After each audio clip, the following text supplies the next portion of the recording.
Hello and welcome to another episode of the Halloween podcast. I am your host, Lyle Perez, and you're listening to episode 43 of our special series, The Dark Record, where we uncover history's eeriest stories, one strange and unsettling case at a time.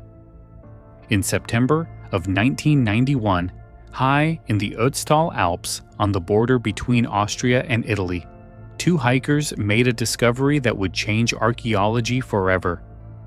Lying in the melting ice was the body of a man, dressed in furs and carrying tools from a world long vanished.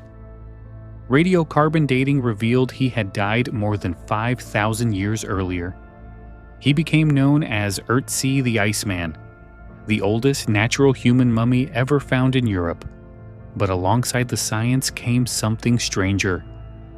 In the years after his discovery, a string of deaths among those connected to the Iceman sparked rumors of a curse, one that followed anyone who disturbed his frozen rest. The next entry into the dark record, the curse of the Iceman. Let's begin. On September 19th, 1991, a German couple, Helmut and Erika Simon, were hiking through the Ötztal Alps near the border of Austria and Italy. It was late in the season, and the summer sun had melted away sections of ice that had held fast for centuries. As they made their way along the Tiefenjoch Pass, they noticed something protruding from the glacier. At first, it looked like the body of a fallen mountaineer, part of a torso, a head, and a shoulder emerging from the ice. The position of the corpse suggested it had been there for some time, exposed by the thaw. Local authorities were called in, and the recovery began under the assumption that this was a modern accident victim. Climbers often perished in these mountains, and bodies were occasionally recovered long after their deaths. But as experts worked to free the remains, they noticed details that didn't add up. The man was dressed not in modern gear, but in garments of fur and hide. Near his body lay an axe with a copper blade, a quiver containing unfinished arrows, and a finely crafted flint knife. His shoes were stuffed with hay for insulation, and fragments of a woven grass cape lay beside him. These items suggested not a mountaineer from decades past, but a person from another time altogether. The body was transported for further study, and soon radiocarbon dating confirmed what the artifacts had implied. This was no recent death. The man had lived and died around 3,300 BCE, more than 5,000 years ago. He became known as Ötzi, named after the mountain range where he was found. Ötzi's state of preservation stunned scientists. Unlike mummies prepared through ritual embalming, his body had been naturally preserved by the cold and ice. His skin was intact, his organs present, and even the contents of his stomach could be examined. This allowed researchers to reconstruct his life in ways previously unimaginable. Tattoos, over 60 of them, marked his body, many aligned with pressure points, hinting at early forms of therapeutic practice. His equipment revealed the skill of Copper Age technology: bows, arrows, and an axe, forged from rare copper, a tool that marked him as a man of some status. The discovery was immediately hailed as one of the most important archaeological finds of the 20th century. Newspapers across Europe and beyond carried the story, fascinated by the idea of a man frozen in time, stepping out of the late Stone Age and into the modern world. Crowds gathered at museums eager to glimpse the relics. For the first time, the past felt tangible, not a set of ruins or bones, but a complete individual, preserved as if he had only just fallen. The Iceman had been hidden for millennia beneath the ice, but now, brought into the light, his story was only beginning. Once Ötzi was freed from the ice and carefully examined, he ceased to be just a frozen relic. he became a man with a story. Scientists from across Europe studied him, peeling back the layers of time to reveal not just how he died, but how he lived. The first revelations came from his body itself.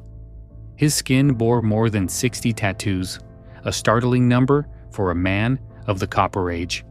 They weren't decorative in the modern sense, but rather a series of simple lines and crosses etched along his joints and spine.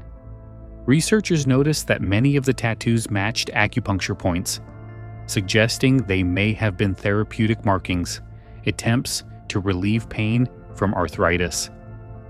CT scans later confirmed he suffered from joint degeneration, hardened arteries, and even whipworm parasites. He was far from the image of a healthy, vigorous hunter. He was a man in pain, carrying ailments that weighed heavily on his final days. DNA analysis offered further insight. The Iceman had brown eyes, type O blood, and was lactose intolerant. His lineage traced back to early European farmers, showing the blend of populations during the Copper Age. More startlingly, his genetic code revealed a predisposition to heart disease, making him one of the earliest known individuals to show markers of hereditary cardiac risk. But the question that gripped the world most was simple: how did he die?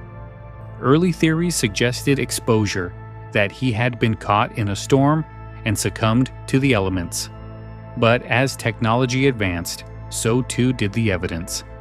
In 2001, a CT scan revealed an arrowhead lodged in his left shoulder.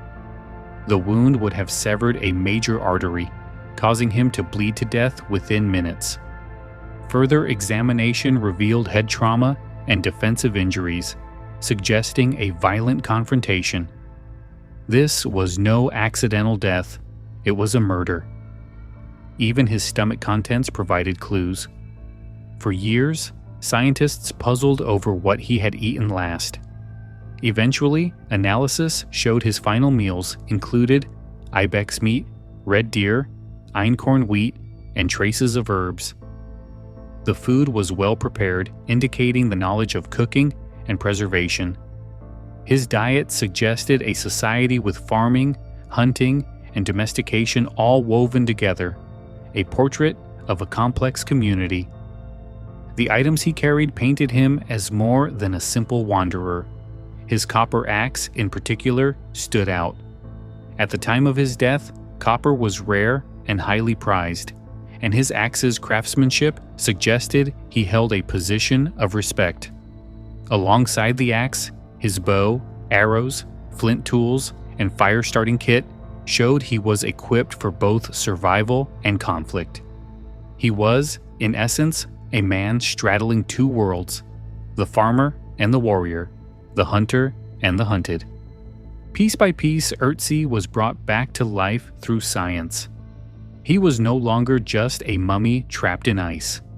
He was an individual, a man who lived, ate, worked, suffered, and died in a violent struggle. For archaeologists, he became a time capsule. For the public, he became something more, an ancient man whose fate still echoed across 5 millennia.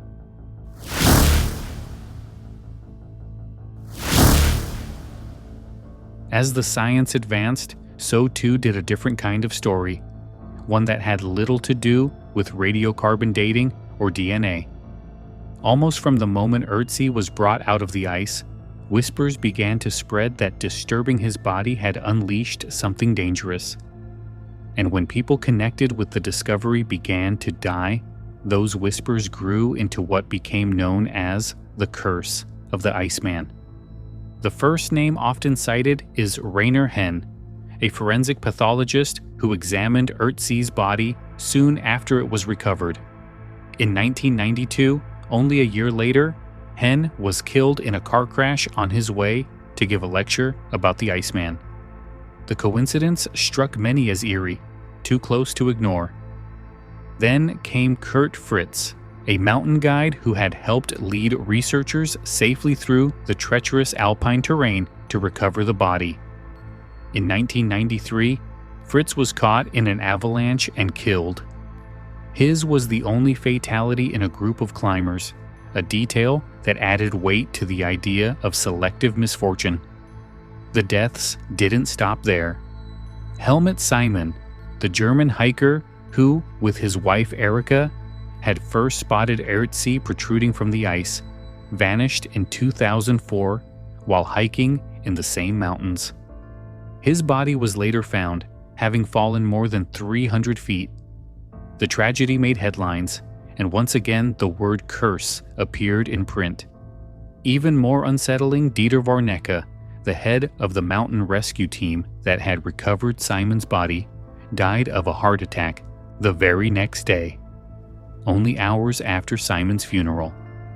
Other names are often folded into the legend.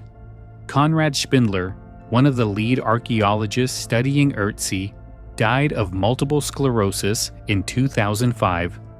A journalist, Rainer Hurl, who covered the discovery and handled artifacts tied to the Iceman, died of a brain tumor. Each death was explained by natural causes or accidents, but together they formed a grim pattern that fascinated the public. Soon, newspapers were calling it the Curse of the Iceman, drawing comparisons to the supposed curse of King Tut's tomb in Egypt. The parallels were irresistible: an ancient body unearthed, followed by mysterious deaths among those who had disturbed it. Even if science could provide rational explanations for each tragedy, the sheer accumulation of misfortunes made the curse narrative difficult to shake. By the mid-2000s, at least 7 individuals directly connected to Ötzi's discovery or research had died prematurely. In truth, the number was tiny compared to the hundreds of scientists, journalists, and workers who had handled the mummy without harm. But the curse, once planted, took on a life of its own. For many, it seemed that Ötzi had carried not just tools and tattoos into the modern world, but a dark power that punished those who dared to disturb his rest. The line between archaeology and legend blurred, and the Iceman, already remarkable for surviving 5,000 years in the ice, was reborn again, this time as the center of a chilling modern myth. As the stories of Ötzi's so-called curse spread, skeptics quickly pointed out that the numbers didn't add up. Hundreds of people, archaeologists, scientists, journalists, and museum staff, had worked with or around the Iceman. Only a handful suffered untimely deaths, and each of those deaths could be explained by risk, age, or illness. To call it a curse required ignoring the far greater number of people who remained perfectly healthy. The most famous example is Helmut and Erika Simon, the hikers who discovered the body. Helmut's death in 2004 was tragic, but he had been a seasoned mountaineer in his late 60s, hiking dangerous terrain. Statistically, falls and accidents were always a risk in the high Alps. Similarly, Kurt Fritz, the mountain guide killed in an avalanche, spent his career in environments where avalanches were an occupational hazard. Rainer Henn, the pathologist, died in a car crash, one of the most common causes of sudden death worldwide. Konrad Spindler, the archaeologist, passed away from complications of multiple sclerosis, a disease he had battled for years. None of these events were beyond the realm of ordinary probability. Still, people noticed patterns where science saw coincidence. The deaths clustered together in time, reported with dramatic headlines, and given ominous framing. "Curse of the Iceman strikes again," newspapers wrote, fueling a cycle of fear and fascination. Psychologists call this the availability heuristic, the tendency to remember the unusual and forget the ordinary. A researcher dying of natural causes drew little attention, but when linked to Ötzi, it suddenly seemed extraordinary. Skeptical investigators, including science writers and folklorists, have compared the Iceman's supposed curse to others from history, most famously, the curse of King Tut's tomb. When Howard Carter opened the Boy King's burial chamber in 1922, several people associated with the find died within a decade, including Lord Carnarvon, who funded the expedition. The press framed each death as proof of an ancient curse, even though most of those involved lived long, uneventful lives. The curse narrative persisted because it was more exciting than the mundane truth. The same pattern unfolded with Ötzi. Human beings are natural storytellers, and when faced with tragedy, we instinctively seek meaning. The idea of a 5,000-year-old man exacting revenge on those who disturbed him is more compelling than the reality of statistical coincidence. Even scientists who dismissed the curse outright acknowledged its cultural pull. By the late 2000s, the curse had entered popular imagination, retold in television specials, magazines, and ghost tours. Skeptics reminded the public that hundreds of researchers and museum visitors had touched or studied Ötzi without incident. If a curse existed, it seemed strangely selective.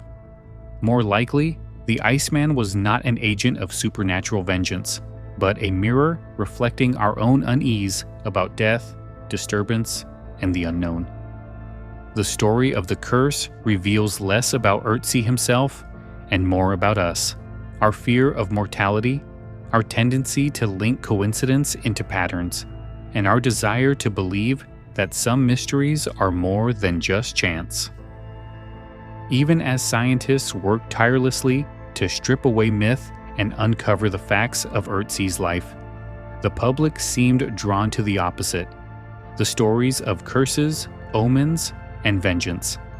In this way, the Iceman joined a long line of archaeological discoveries that have straddled the boundary between history and folklore. From the moment newspapers began printing headlines about a curse of the Iceman, his story became bigger than archaeology. Documentaries and magazines eagerly retold the tales of sudden deaths among those connected to his recovery. The comparisons to Tutankhamun's tomb curse were irresistible, linking Ötzi to one of the most famous legends of the 20th century. Ghost tours and paranormal writers wove him into their repertoires, describing him not just as an ancient man, but as a restless spirit exacting revenge for his disturbance. Museums, meanwhile, leaned into both sides of the narrative. When Ötzi was placed on permanent display at the South Tyrol Museum of Archaeology in Bolzano, Italy, millions flocked to see him. Some came for the science, for the chance to look directly into the face of a man who lived more than 5,000 years ago. Others came with the whisper of the curse in their minds, curious to glimpse the figure said to bring death to those who touched him. The blend of fact and folklore became part of his appeal, ensuring that visitors approached with both fascination and unease. Writers and folklorists argue that stories like this endure because they address something universal. Disturbing the dead has always carried a symbolic weight, whether in Egyptian tombs, medieval graveyards, or Alpine glaciers. The idea that the dead can reach across centuries to punish the living resonates deeply. It reflects our discomfort with mortality and our sense that some boundaries should not be crossed. At the same time, Ötzi's curse reflects the role of media in shaping legends. The actual number of people who died under unusual circumstances was small, but newspapers amplified their stories, stringing them together into a compelling narrative. Once the word curse appeared in print, the story took on a life of its own.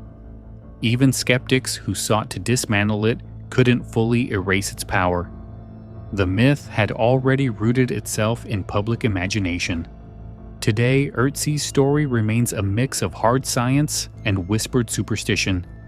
His frozen body reveals what our ancestors ate, how they healed, and how they fought. Yet he also carries the aura of a curse, a reminder that even in an age of science, myth, and mystery still thrive.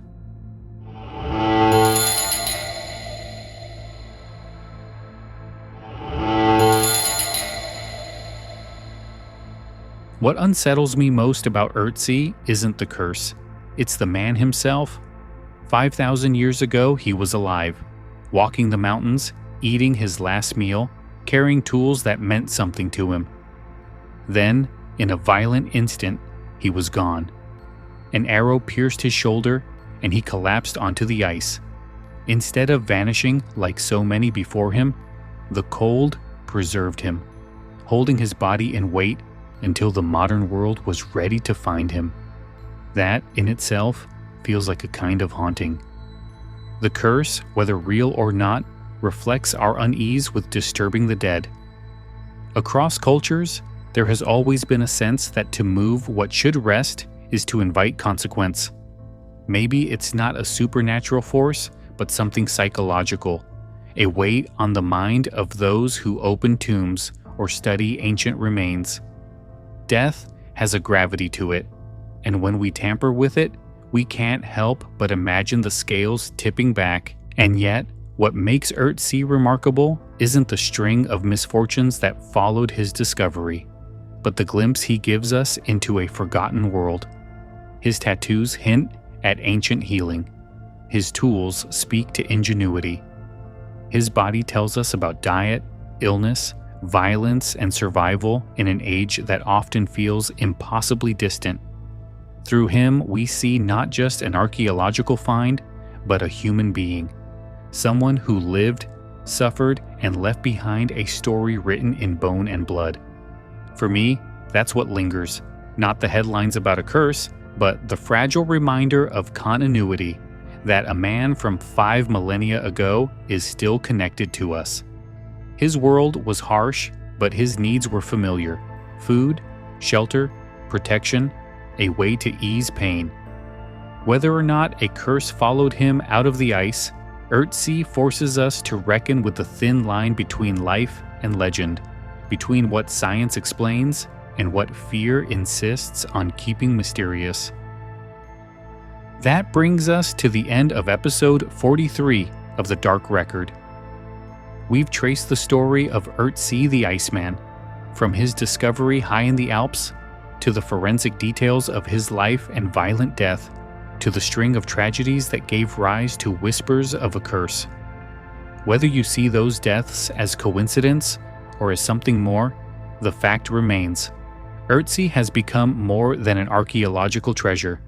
He is both man and myth, science and superstition, remembered as a time capsule of the Copper Age, and as the center of a legend that refuses to fade. Remembered, retold, and now added to the record. Next time, we'll move from ice to iron into a strange case from Florida in the 1970s. A family discovered a mysterious metallic sphere on their property, a polished object that seemed to move on its own and defy explanation. We'll explore the Bet's mystery sphere. Until then, I'm Lyle Perez, and this has been the Halloween Podcast presenting The Dark Record. If you enjoyed the episode, don't forget to subscribe and leave a review. It helps keep the show alive and weird. You can also explore sources, extras, and more at our Facebook page at facebook.com/The Halloween Podcast or at our website, thehalloweenpodcast.com.